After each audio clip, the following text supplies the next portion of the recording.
Hello students, 12th accountancy chapter and unit number 2।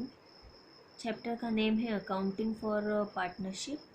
इस chapter में last video में मैंने आपको एक सम सॉल्व करवाया था और साथ में एक पिक सेंड किया था जिसमें आपको सॉल्व करना था उस सम को, उसका सॉल्यूशन एंड कैसे सॉल्व किया है इससे रिलेटेड पिक एंड ऑडियो मैंने सेंड किया है ऑलरेडी आपको। तो यहाँ मैं सम रीड करना स्टार्ट कर रही हूँ, ध्यान दीजिएगा। 31 दिसंबर 2018 को खाते बंद करने के बाद ए, बी और सी के पूंजी खाते क्रमशः 2 लाख रुपए, 1,50,000 रुपए और 1 लाख रुपए का शेष दर्शा रहे थे। बाद में यह पाया गया कि पूंजी पर 10% प्रतिवर्ष की दर से ब्याज देना भूल गए। वर्ष का लाभ 75,000 रुपये था और साझेदारों ने क्रमशः 10,000 रुपये, 7,500 रुपये और 5,000 रुपये आहरण किए। पूंजी पर ब्याज की गणना कीजिए। On December 31st, 2018, after the close of accounts, the capitals of A, B and C stood in the books of firm at rupees 2 lakh, rupees 1,50,000 and rupees 1 lakh. Subsequently, it was discovered that the interest on capital at 10% per annum had been omitted. The profit for the year amounted to rupees 75,000 and the partners drawings had been rupees 10,000, rupees 7,500 and rupees 5,000 respectively. Calculate interest on capital. तो basically इस सम में जो main सबसे important चीज़ है वो है date. Capital की जो डेट दी है वो आप ध्यान दीजिएगा, 31 दिसंबर 2018 यानी ईयर एंडिंग की कैपिटल दी हुई है 2 लाख, 1,50,000 एंड 1 लाख रुपीज़, यानी ये पार्टनर्स की क्लोजिंग कैपिटल है। एंड यहाँ बोला है हमें कि पूंजी पर 10% प्रतिवर्ष की दर से ब्याज देना भूल गए हैं। That means interest on capital charge नहीं किया गया है। आपको ये पता होना चाहिए कि इंटरेस्ट ऑन कैपिटल का जो कैलकुलेशन है वो ओपनिंग कैपिटल पे होता है, क्लोजिंग कैपिटल पे नहीं। हमारी जो ओपनिंग कैपिटल होती है यानी कि ईयर के स्टार्टिंग का जो ओपनिंग बैलेंस होता है कैपिटल का, उस कैपिटल पे हम इंटरेस्ट ऑन कैपिटल कैलकुलेट करते हैं, ड्राइंग्स लेस करते हैं, जो भी एडजस्टमेंट होते हैं वो सब करने के बाद जो अमाउंट हमें ईयर के एंड में मिलता है वो होता है क्लोजिंग कैपिटल। ओके, तो यहाँ हमें सीधे क्लोजिंग कैपिटल दिया है और उससे हमें फाइंड आउट करना होगा ओपनिंग कैपिटल को।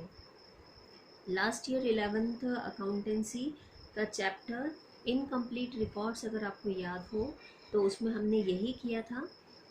क्लोजिंग कैपिटल गिवन है और ओपनिंग कैपिटल को फाइंड आउट करना है या प्रॉफिट को फाइंड आउट करना है, तो हमने रिवर्स इफेक्ट के साथ स्टेटमेंट बनाया था। कुछ इस तरह मैंने रफ में बनाया है। नॉर्मली हम क्या करते हैं, ओपनिंग कैपिटल होता है हमारे पास इंफॉर्मेशन में, सम में, तो हम उसमें नेट प्रॉफिट को ऐड करते हैं। ड्राइंग्स अगर हो तो उसे हम लेस करते हैं। By chance during the year अगर पार्टनर्स ने कोई एडिशनल कैपिटल इन्वेस्ट की है तो उसे भी हम प्लस करते हैं। तो ये सारे एडजस्टमेंट के बाद एंड में जो कैपिटल आती है वो होती है क्लोजिंग कैपिटल। तो यहाँ जब सम में हमें क्लोजिंग कैपिटल दी हो और ओपनिंग कैपिटल नहीं, तो उसे फाइंड आउट करने के लिए हम रिवर्स इफेक्ट में चलते हैं। क्लोजिंग कैपिटल में से हम माइनस करते हैं एडिशनल कैपिटल को, ड्राइंग्स को हम प्लस करते हैं, नेट प्रॉफिट को हम लेस करते हैं और उसके थ्रू कैलकुलेट होती है हमारी ओपनिंग कैपिटल। तो इस सम में भी हम यही करने जा रहे हैं,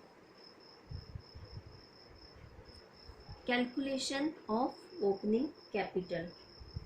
आप स्टेटमेंट देख सकते हैं, यहाँ पे मैंने बनाया है particulars A, B and C. Starting करेंगे हम closing capitals at 31 December 2018। A की कैपिटल है क्लोजिंग 2 लाख रुपीज़, बी की 1,50,000 एंड सी की 1 लाख रुपीज़। देन हमें सम में दिया हुआ है कि पार्टनर्स ने ड्यूरिंग द ईयर ड्राइंग्स यानी कि विड्रॉ किया है अमाउंट 10,000, 7,500 एंड 5,000। तो रिवर्स इफेक्ट के तौर पे हम ऐड करेंगे ड्राइंग्स को during the year 10,000, 7,500 and 5,000 add करने के बाद हमारे अमाउंट्स आएंगे 2,10,000, 1,57,500, 1,05,000। देन सम में हमें प्रॉफिट से रिलेटेड भी एक इंफॉर्मेशन दी है। Profit for the year amounted to ₹75,000। तो 75,000 जो प्रॉफिट है वो पार्टनर्स के बीच में डिवाइड होगा। सम में हमें प्रॉफिट शेयरिंग रेशियो से रिलेटेड कोई इन्फॉर्मेशन नहीं दी है। If any information is not available regarding profit sharing ratio, then हम उस कंडीशन में पार्टनर्स के बीच में प्रॉफिट को इक्वली डिवाइड करते हैं। ओके, तो हम यहाँ पे प्रॉफिट लेस करेंगे। Less profit of the year 75,000 will divided among partners equally. तो तीनों पार्टनर्स के कैपिटल में से हम माइनस करेंगे 25,000, 25,000 एंड 25,000। तो फाइनली सारे एडजस्टमेंट करने के बाद हमारी ओपनिंग कैपिटल कैलकुलेट होगी। ए की 1,85,000, बी 1,32,500, सी 80,000। तो ये तो कैलकुलेशन हुआ हमारा ओपनिंग कैपिटल का। अब इस ओपनिंग कैपिटल के अमाउंट पे हम कैलकुलेट करेंगे इंटरेस्ट ऑन कैपिटल। तो इंटरेस्ट ऑन कैपिटल की बात करते हैं हम। Calculation of interest on capital for 1 year. हमें सम में रेट दिया हुआ है 10% पर एनम। तो हमारी ओपनिंग कैपिटल्स जो है पार्टनर्स की, उस पर हम 10% कैलकुलेट करेंगे इंटरेस्ट ऑन कैपिटल। ए की कैपिटल थी ओपनिंग 1,85,000, इसका 10% निकालेंगे तो इंटरेस्ट ऑन कैपिटल आएगा 18,500। बी की ओपनिंग कैपिटल कैलकुलेट की थी हमने 1,32,500, इसका 10% निकालेंगे तो आएगा 13,250। देन सी जिसकी ओपनिंग कैपिटल कैलकुलेट हुई थी 80,000, इसका 10% निकालेंगे तो आएगा 8,000 रुपीज़। तो ये हमारा आंसर हो जाएगा। Interest on capital for A, B and C 18,500, 13,250 and 8,000 rupees. Okay, तो इस वीडियो में ये सम, आगे के सम्स हम नेक्स्ट वीडियोज़ में देखेंगे। Okay, thank you.